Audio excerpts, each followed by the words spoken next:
Yeah, so basically, my name is Keith Gellhorn. Thank you for joining me today. I've got another co-host coming on, Janet MacDonald. She is here right now, so that'll be handy. Here we go.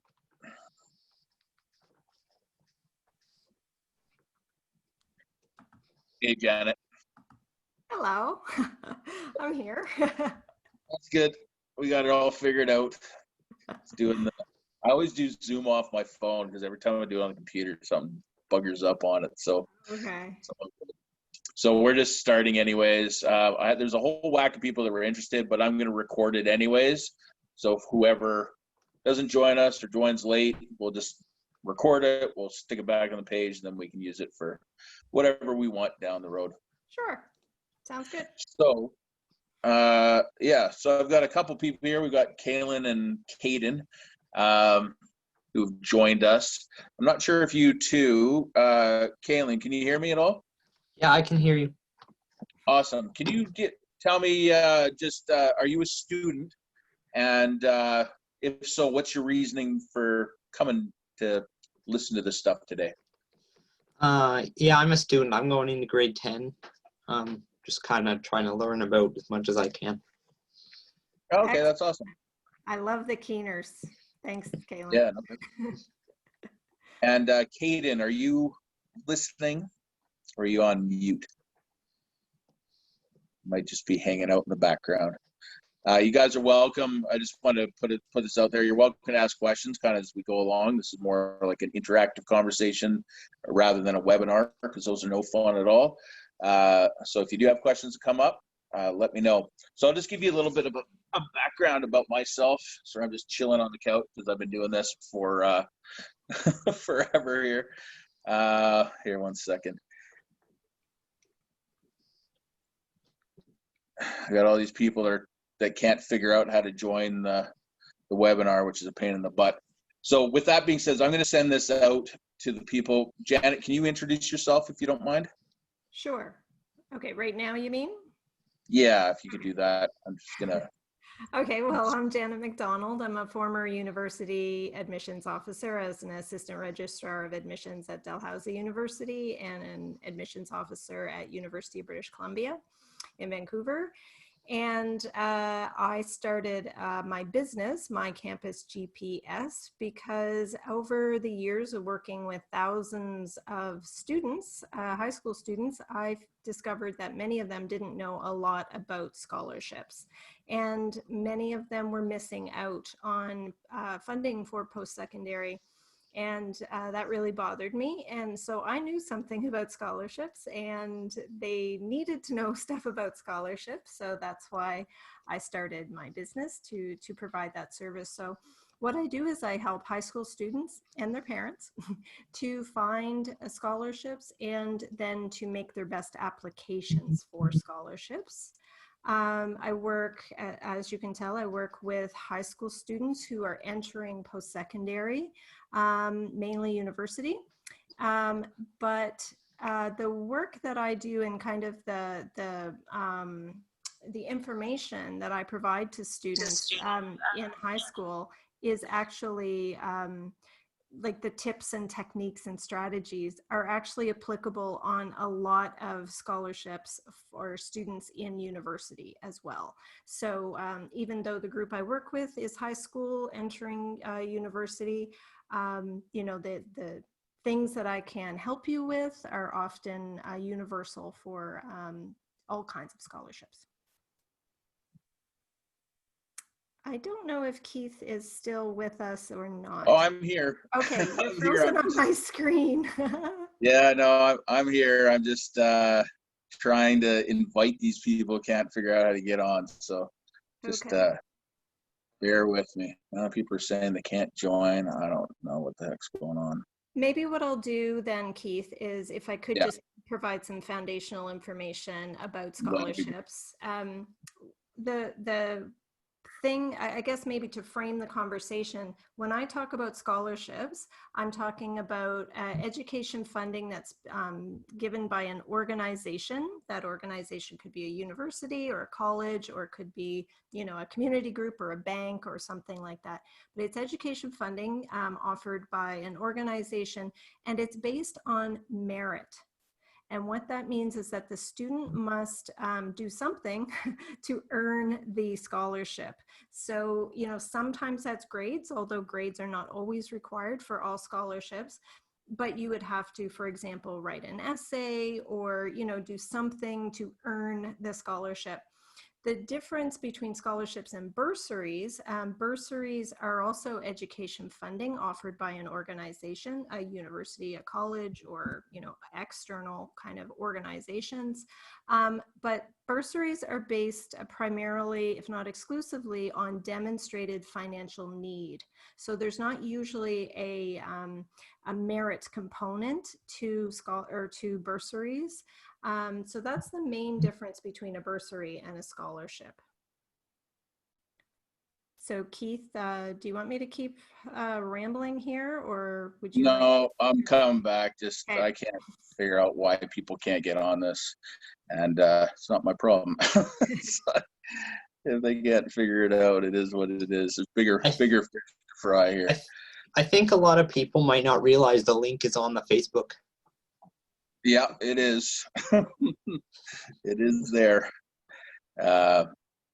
So I'll give you a bit of a background about myself then too. So my company is called Advocacy, and what we do is we work with neurodiverse youth and adults who have ADHD, learning disabilities, anxiety, depression, any kind of co-occurring condition that impacts executive functioning.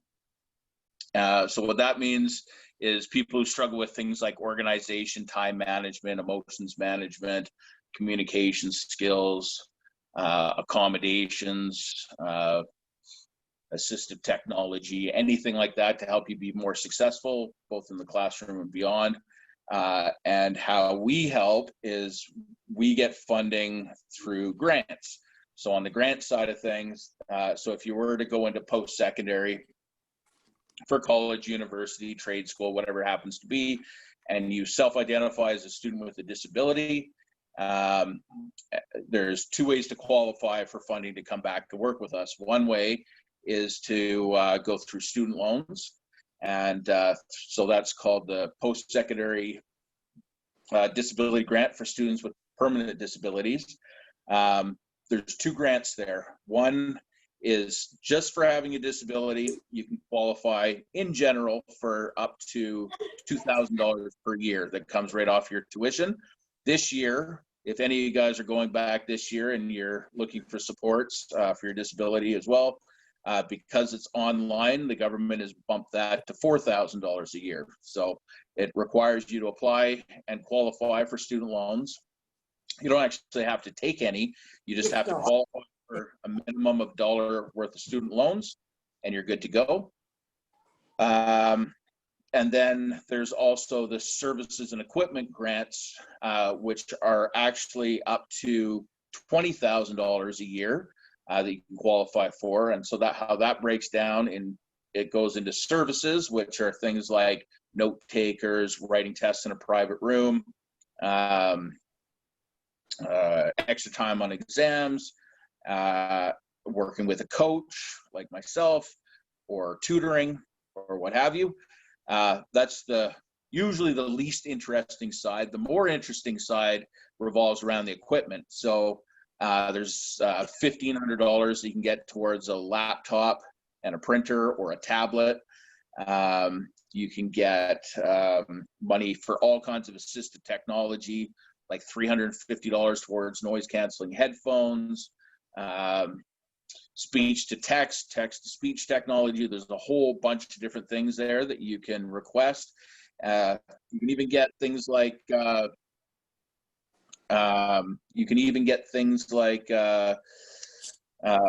books on PDF, so they can be read back Two, you can get planners, all kinds of different things. Anyways, that's what we help to navigate. On the other side of things too, so if for whatever reason you don't qualify for student loans, there's also grants that are available through Nova Scotia Works. So these are specifically if you're not student loan eligible, but you're still looking for this support, you can here, I'll do this. Yeah. Yeah, I'm just gonna mute the participants, which probably means I'm just muted you too, Janet. But on the what was I gonna say?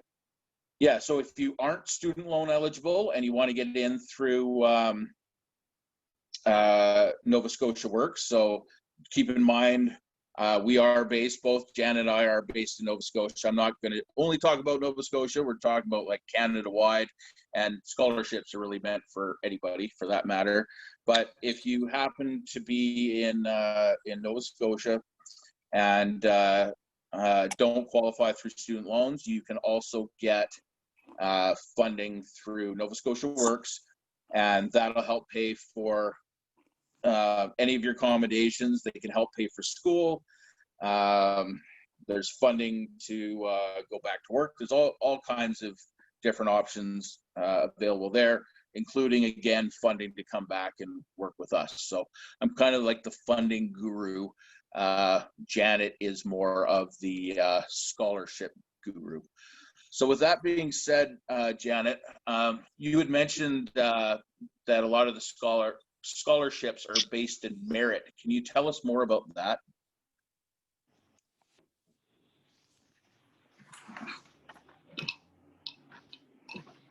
Oh, shoot. There we go. Sorry, people. There we go. No problem. So scholarships are merit-based, which means the student does have to do something to win them.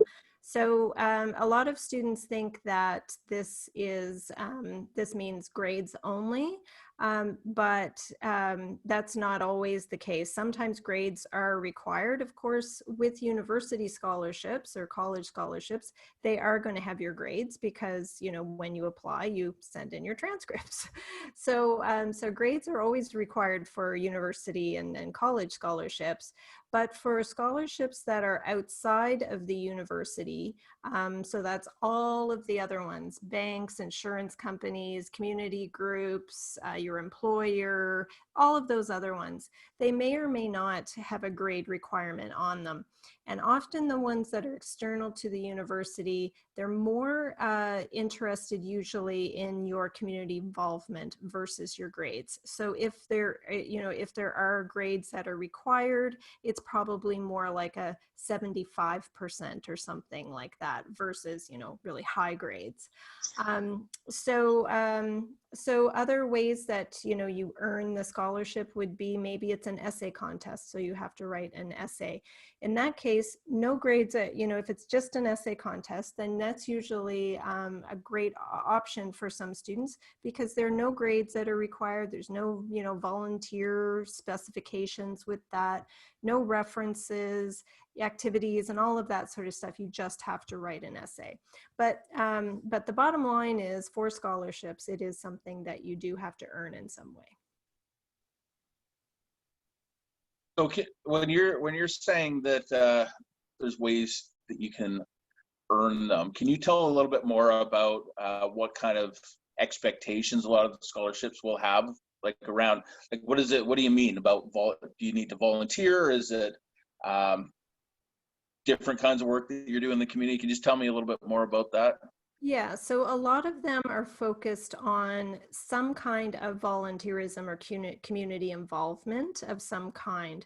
So, you know, that can kind of, you know, the best kind, I guess you would say, for our students who are preparing for scholarships and, you know, like in grade 10 or 11, for example, then some of the best kind of extracurricular activity that you can get involved with. It's something where you're in a leadership position. And leadership just simply means something, a time where you have taken responsibility for something. And, you know, so it's kind of like down to you whether or not it happens, right? So anytime you take that role of responsibility, then you're stepping into a leadership position. So anytime you can do that, that is great, because it shows initiative, and you know, you develop a lot of skills when you take on roles like that, and that's kind of like the highest level, I guess you would say, of community involvement or being involved in something. But it doesn't always have to be leadership. It could just be, you know, being involved in some of the things at school, or, you know, sports teams and different types of things like that. But often, you know, the majority of scholarships are looking for some kind of community involvement. So if you have, you know, all 90s, you might get a scholarship from the universities through that.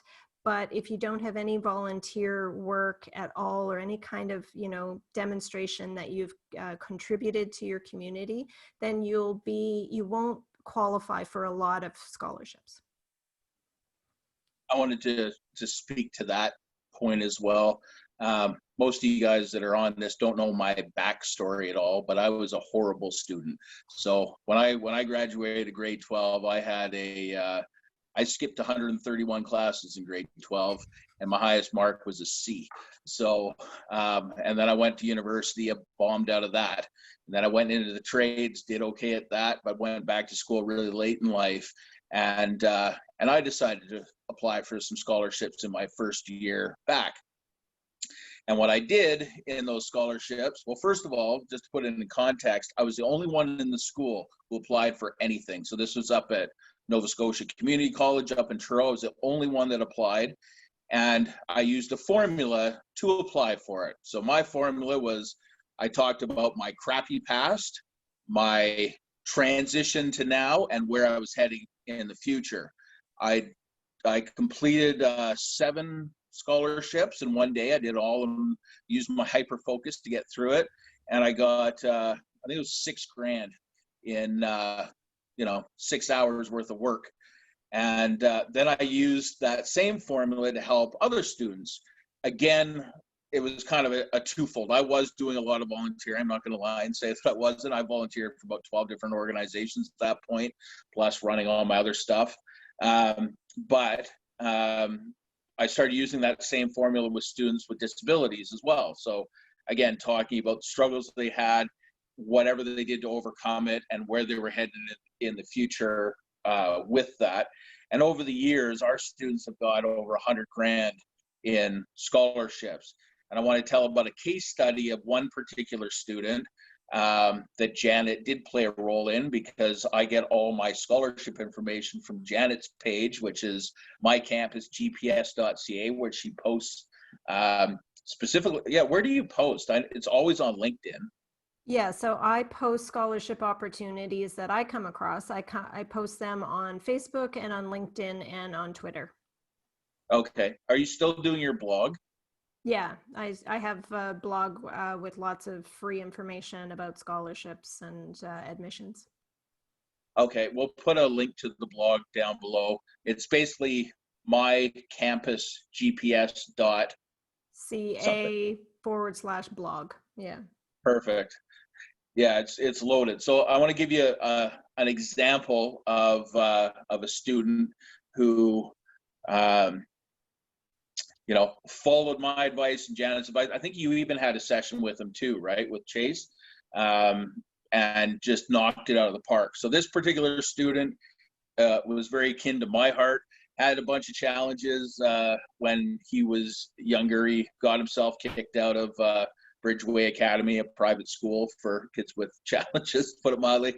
Then he went off to another school, almost got himself kicked out of that, but managed to get through. Luckily, he was volunteering in high school. He was volunteering. He worked for, did a lot of different things in the community. He just wasn't too scholastically or motivated by being in school. He's actually a really smart kid. Anyways, so I did a little workshop similar to this back in the day at one of the private schools, and his mom kind of told him to come and work with me.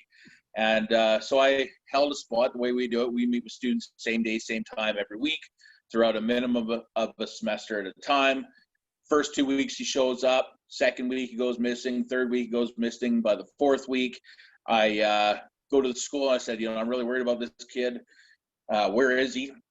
They said, it's not our problem, he's an adult.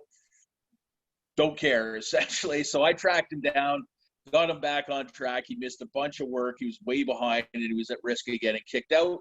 But we got him back on track, and he ended up graduating. He graduated actually with honors, top of his class in social services. And then he left and he went to Cape Breton University. He got a bunch of entrance exam scholarships for Cape Breton University. And when actually, even before he left, I gave him a scholarship.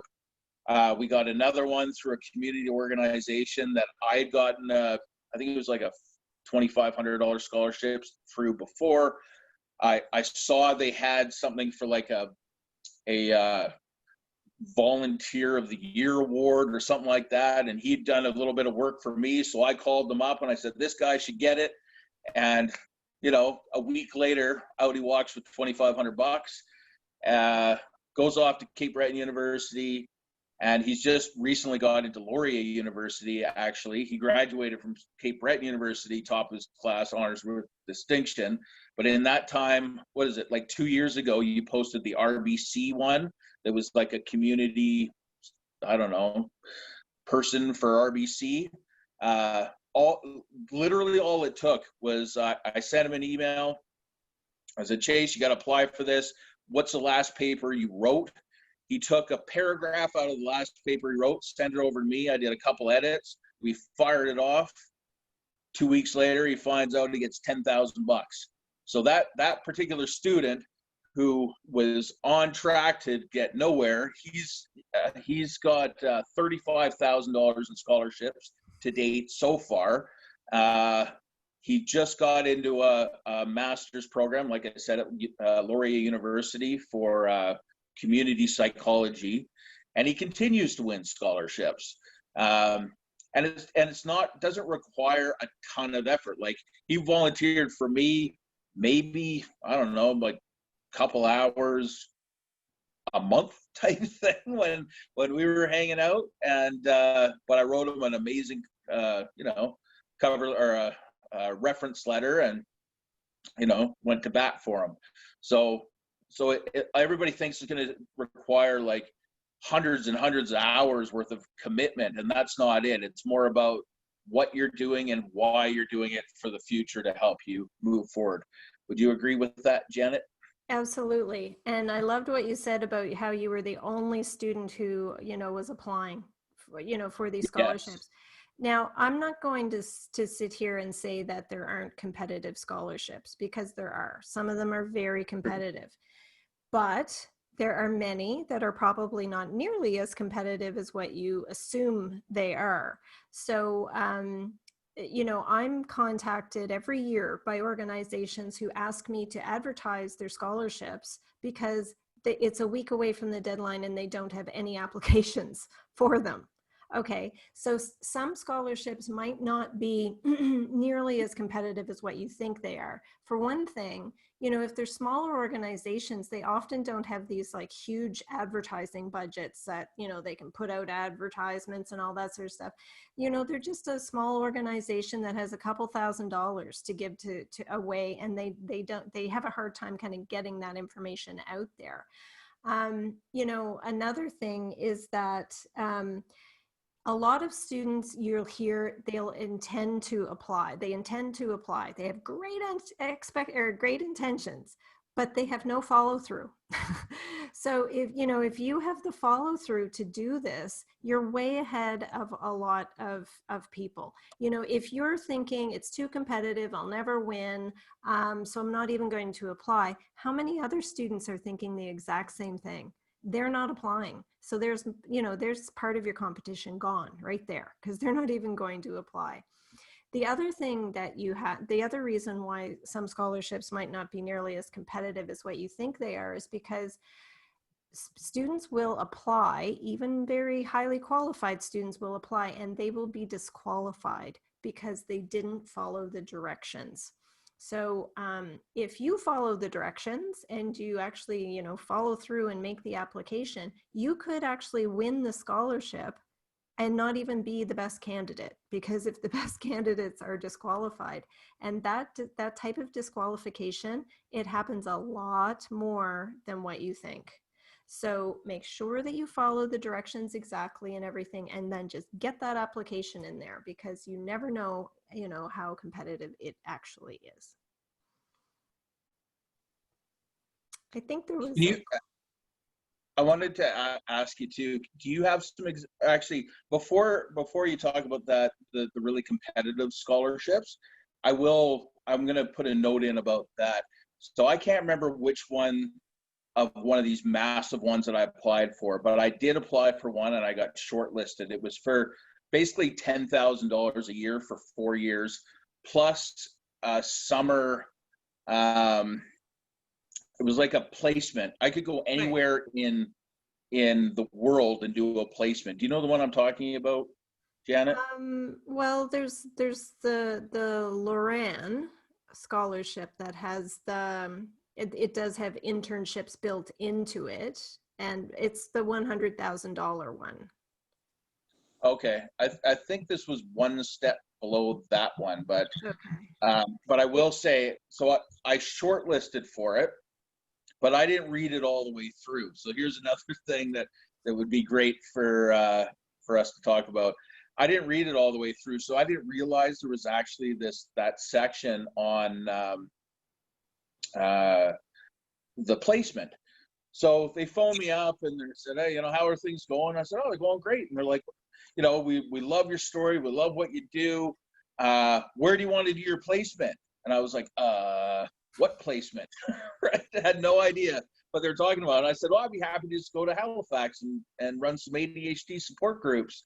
And she called me out on it. She's like, you obviously didn't read that section. And I said, no, I didn't. I'm sorry. And she proceeded to explain that I could have, people were going down to Africa, Australia, all over the freaking world. And I lost it. So how important is it, Janet, to make sure you do a checklist at the end to make sure you're ticking all the boxes before you send it in? Oh, absolutely. Yeah. So you can make your own checklist and have somebody else check it over for you as well. That's a good thing. But the other thing that you should be checking from the get-go as well is, you need to be reading that application really carefully before you even start writing. A lot of students will just kind of, yeah, and just dive right in. And there's a lot of really great information on the application that if you just kind of slow down and read it, make sure that you meet all of the requirements, but also have a look at, like, for example, if it's a company who is offering the scholarship, take a look at their website or take a look at their company values. What are the things that they're looking for in a candidate? Sorry, what are they looking for in a candidate, and really try to reflect that back into your essay or into your application in some way. So yeah, so it's important to do it like a good review and check at the beginning, and then at the end to make sure that you followed all of the directions. So do you have any examples of kind of trophy students from your experiences, or some students who actually have gone on and done really well with scholarships? Yeah, so one of the students who I worked with, what she did was, and she followed my direction so well. She was like the model, you get those like model students, right? Or people who you work with, they're just great.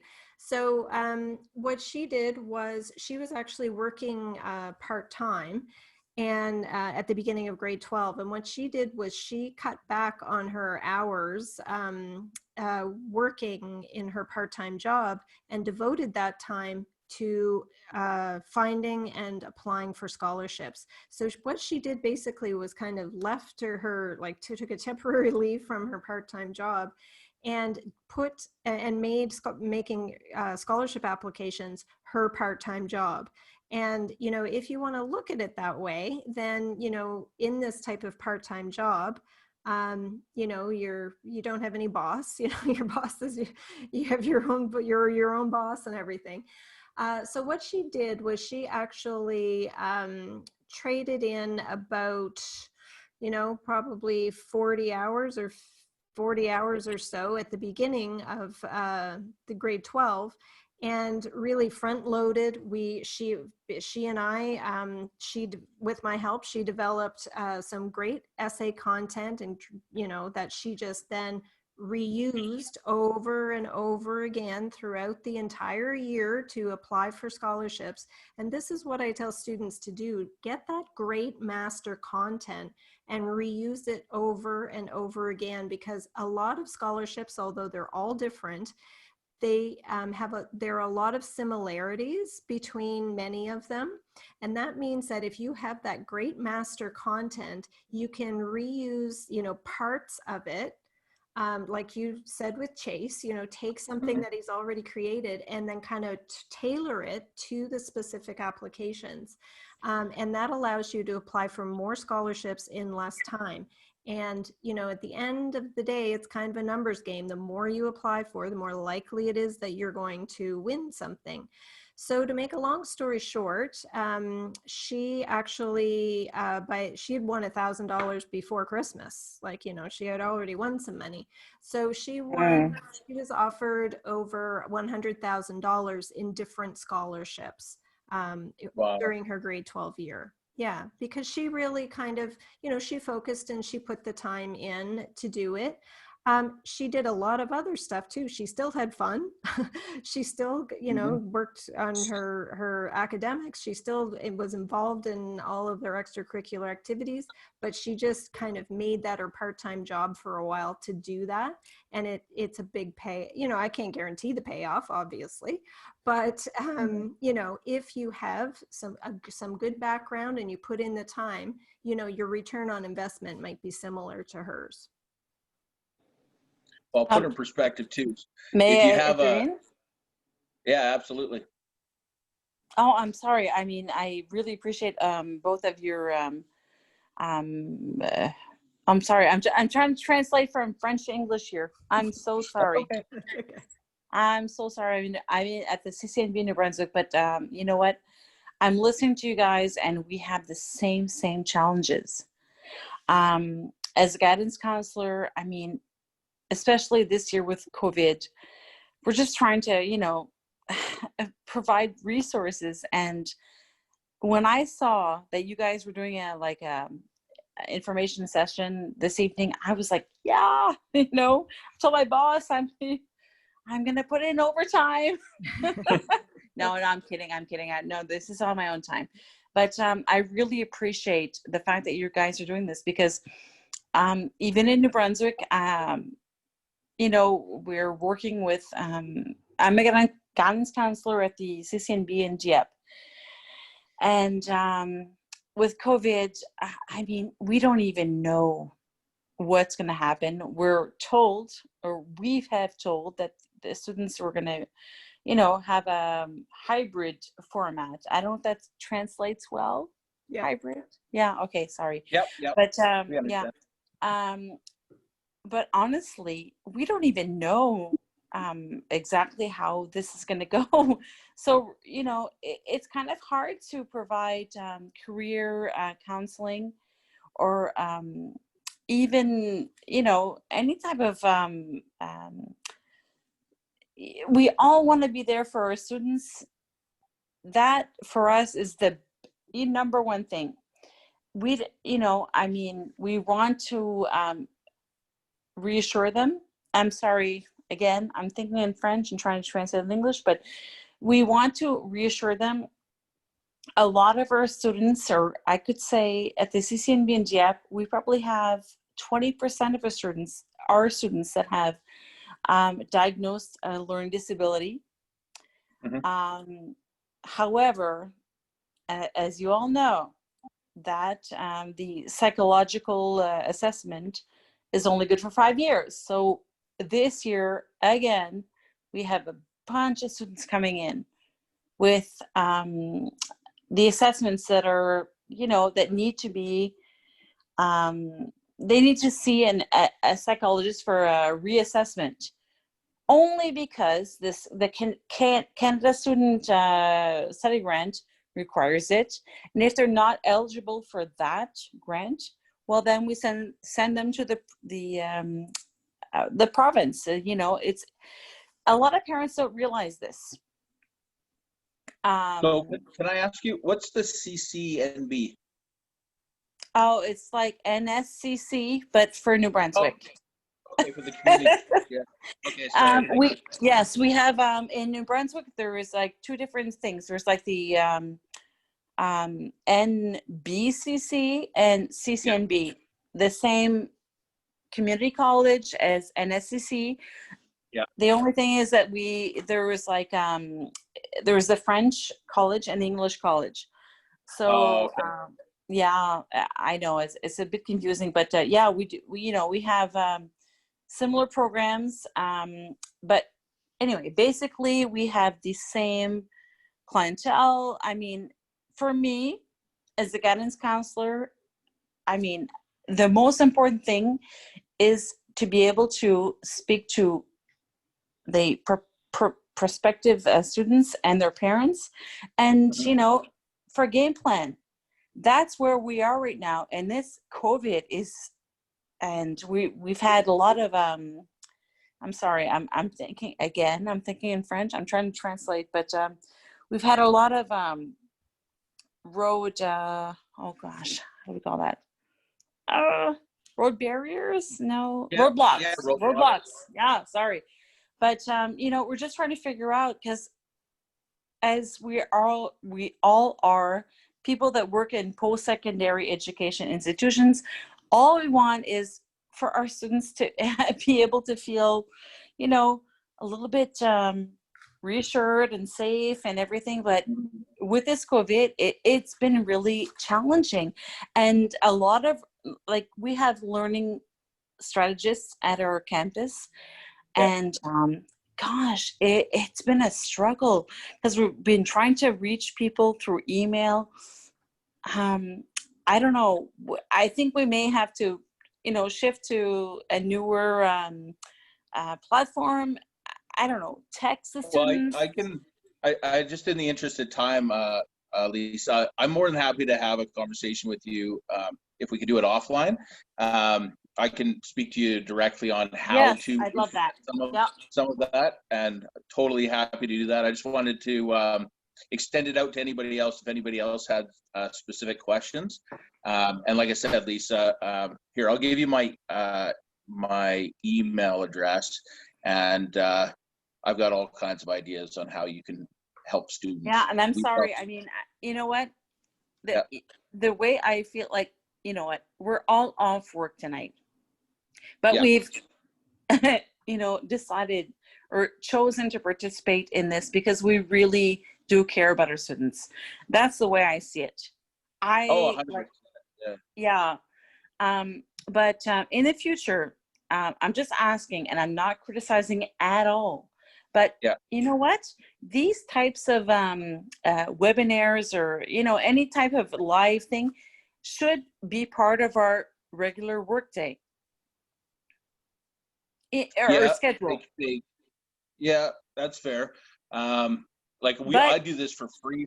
I do this for specifically for your campus, right? And same with Janet, right? This is just something we're doing on our personal time, and it was actually to help students out, right? Just answer any questions. And you know what?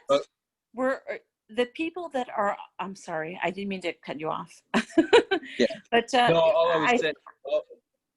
You know what? First of all, I'm going to say I totally adore this. I love this. I'm excited to, meet new people that are, you know, guidance counselors or anybody that is, you know, I'm sorry, I'm trying to translate the word in my brain, French, English, to, you know, help out our students or make them feel that they have somebody they can relate to. So I really appreciate this, and I really hope we can do this more often. But the fact of the matter is that at this point, I can only speak for my post-secondary education school right now. You know what? We have no clue what we're going to do. In a sense, I don't mean that in a bad sense, but, you know, the message that was sent to the students is like, okay, it's going to be like half and half online, half face-to-face. Is it realistic? We don't know. But for me, the most important thing is that the students know that they have resources that they can, you know, come see and contact. And I think that's the most important thing right now, because we're so, I don't want to say clueless, because we're not clueless. It's just that we don't know in a week or 2 or 3 or 4 or 2 months, are we going to go back to like a red phase within, you know, our Atlantic bubble? We don't know. But for now, we're kind of like trying to just like be there for them. And my gosh, the students really they do need people like us that are able to, you know, call them and text them or respond to them by email or, you know, whatever. I mean, it's crazy this year. And I don't know about you guys in Nova Scotia, and I well, obviously you guys have everything together, I'm assuming, but like for us, it's like day to day. We learn new things. You know, we don't even dare tell anything to the students, because who knows, next week or the week after. Yeah, it's an chance. New Brunswick, no offense. I've dealt with New Brunswick, or tried to deal with New Brunswick for in the province for years. You guys are severely underfunded, so all the stuff that we're talking about here on the grant side isn't applicable to New Brunswick or Quebec, for that matter. But like I said, in the interest in time and what this thing is designed for, we really want to answer some questions from individuals as questions around scholarship. And I put a link in for both Janet and I, for Janet's website and my Calendly link. So if you want to set up a phone call, happy to have a discussion about all this stuff offline. We're just doing this on our own personal time here. So well, me too. Is there I'm on personal time too. No, I understand. Is there anybody else that has any questions specifically around scholarships that hasn't been answered?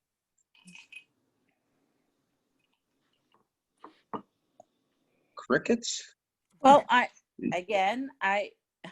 sorry, I don't mean to, because when you first started the conversation, I was on the phone with a work call, but I would really like to provide to my students a list of bursaries or grants, because I have a lot of parents that are asking me, well, you know, since my son has been diagnosed with dyslexia or dyscalculia or whatever, are there any specific grants? And I'm wrapping my brain trying to find different things. So if you guys are able to provide us with a list that we can send to our students and their parents, that would be awesome.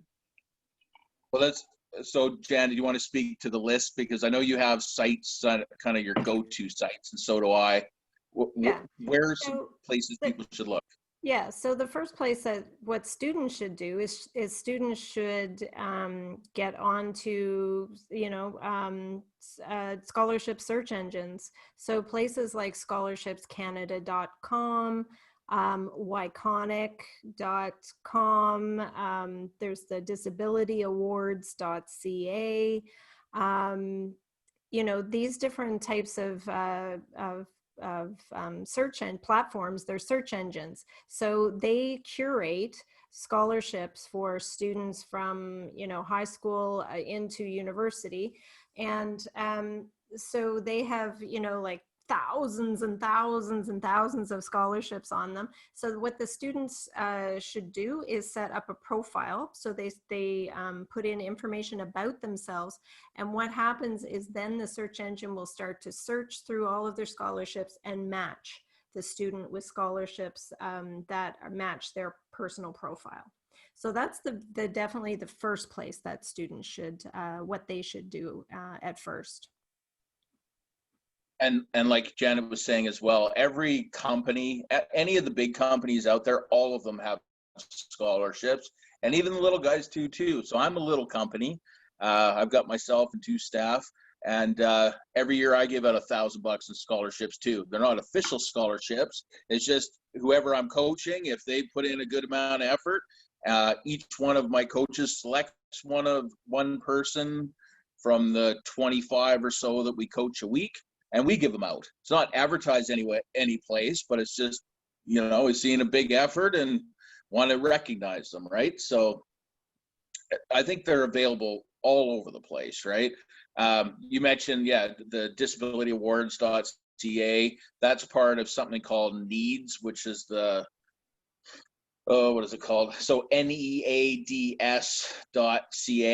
They specifically deal with students that have disabilities, but they're everywhere, like absolutely everywhere. And like I said, there's also additional grants. Now, I will address, like I said, New Brunswick, different story.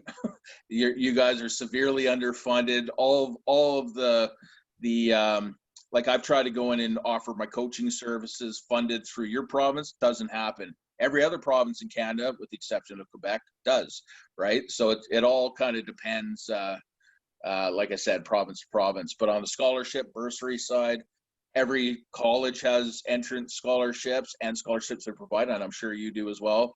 Like I said, at NSCC, I remember actually, because I talked to somebody who was on that scholarship table, and you know, they would get, say, 90% of them would be those 90, you know, goody two-shoes students, no offense. And then they'd get a scholarship, and I'm not that guy. Well, I guess I am. I still got good grades later on, but that wasn't my jam. And then they'd get scholarships like ours that are talking about these, like, basically sob stories of these big struggles and how we're working together to move forward. And you know, if you're sitting around reading 200 scholarships and one of them looks like that and 99 look like the other ones, which one's going to get your attention, right? So it's a different way of kind of broaching it. Yeah, and I would say that yeah. scholarship committees, they love and they're looking for students who demonstrate resilience, demonstrate perseverance, yes, demonstrate rising above a challenge. That's often an essay question on scholarships is, you know, discuss a time you faced a challenge. How did you handle it? What did you do? What did you learn from that experience? So, you know, anyone who has any type of disability, I guess you would say, they have, you know, a lot of different material to work with when it comes to that sort of stuff. And if you can communicate that, you know, well, like you do, Keith, then, you know, that makes for great material for scholarships, and that has nothing to do with grades. Exactly. Can I ask a question? Yes. I'm just wondering about the service and equipment grant that you mentioned. I kind of came in on it when you were talking about that. My son's accepted to community college, and he's got his student loan, and he's got the grants and everything for disabilities, and that he's got all of that approved. Where does he apply for, like, to get assistance for help with getting a new laptop and stuff that he'll need? So that's all through the grant. So if he's already accepted as a student with a disability through student loans, yeah, he has that funding sitting there. So which campus is he going to? the one in Dartmouth, Marconi, is that? I can't remember which it is. The one down on the waterfront? No, Or is it the going other to one. The other one. Okay. So it's, see, I'm going to forget the name of it. No, Doesn't no, no.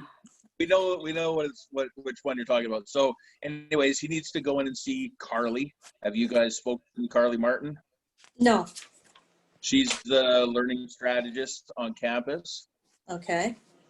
And so there's a specific way you have to go about asking for these things, right?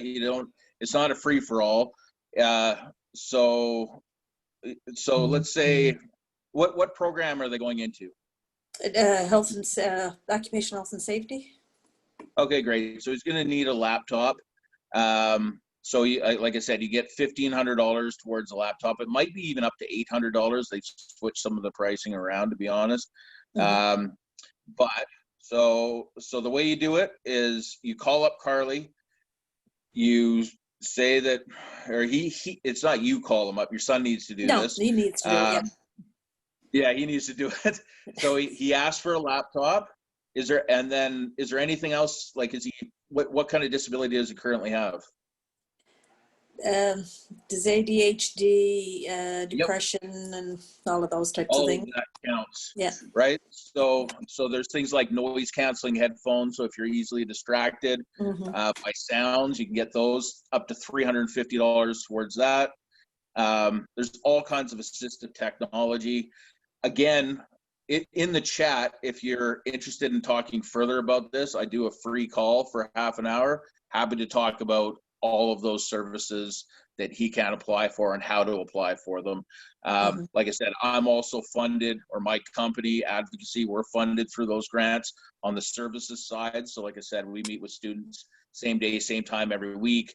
We help navigate all of that: organization, time management, emotions management, scholarships and grants, assistive tech, everything, right? Mm-hmm. So that's another thing that I can help with, but I'd be happy to have a free call with you and walk through all the questions you have with regards to that, because it's more than a 2-minute conversation. So Yeah. happy to help you out. So my information is in the bottom. I have a Calendly link. Mm-hmm. Best bet is to go on there, book a half an hour phone call, and we'll have a chit chat, and I'll walk you through all of that. Yeah, I may have him book his half-hour phone call and talk to you. Yeah, that's even better, to be honest. Yeah. But I get parents that I have one call and one call alone with parents, and it's usually that one. The rest go to the students. Any other questions on scholarships? Seeing crickets. So Janet, can you tell everybody how they can reach you? And tell us your little pitch, how they can reach you, and we'll summarize it. So so my website is MyCampusGPS.ca, and on there I have an award-winning blog that you can check out. Lots of great free information on scholarships, admission, how to write a personal statement for admission, all kinds of stuff, career exploration stuff as well, mostly scholarship. And so I work with students in a couple of different ways. I have a guidebook that you can purchase, which tells you how to find scholarships, and then gives you information on how to write scholarship applications. That is on my website. So there's the guidebook. I also work one-to-one with students. You can make an appointment and we can talk about your specific situation. And I also offer scholarship essay writing workshops on a regular basis. So those are online, and students can just basically sign up for those, and we go through about 2.5 hours of presenting, and me presenting some information, and students actually will write a scholarship essay in that workshop. So you're actually applying the information that I'm presenting to you. So those are some of the ways that students can work with me. I work with students across Canada over Zoom, just like we're doing right now.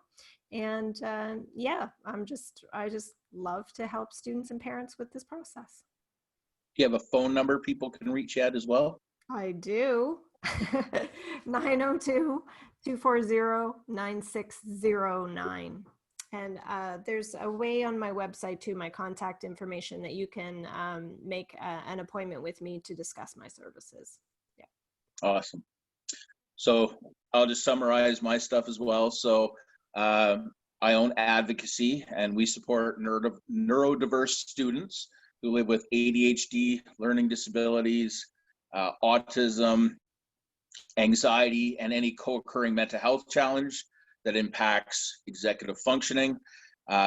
This applies to students in high school, college, university, trade school, and then I also work with adults who are stuck in career transition and or just stuck in life in general, as well as entrepreneurs, lots of shiny entrepreneurs, including myself out there. In addition to that, we also provide professional development training for educators, employers, and frontline workers on how to maximize the productivity of neurodiverse individuals. And again, it's all done by via peer perspective. And for Lisa, if she's still on the call, I think it was, or the lady that from New Brunswick, yeah, we'll come in and do professional development specifically for the schools, and really helping them to equip them with the strategies they need to be able to support students on the back end. How it works with us, we meet with students both one-to-one, and new for this year will be group coaching. But on the one-to-one, we meet with students same day, same time every week throughout the course of a minimum of a semester at a time. Most students stay for at least 2. Some students stay for 4 or 5 years. Chase, I've been working with him for 6 years, and he's still going, but that's the thing. A lot of people think that if they're going to require services from somebody like myself or Janet, they're going to be in trouble, right? Or bad students or whatever else. That's not the case. We have a number of extremely high performers, right? Chase is one of them. I've got a whole whack of other ones between myself and my other coaches who are straight A students. We have other ones who are struggling. So it doesn't really matter. The goal is to help minimize the stress that goes along with being in school. Specifically for this year, I have no idea how people are going to succeed in an online learning environment, to be honest. It will definitely be challenging. The biggest thing that we focus on is like organization, time management, and building everything out of a calendar to help you be as successful as possible. Anyways, that's enough of my pitch. The way you can get a hold of me is calendly.com/advocacy. So advocacy is spelled ADDVOCACY.org.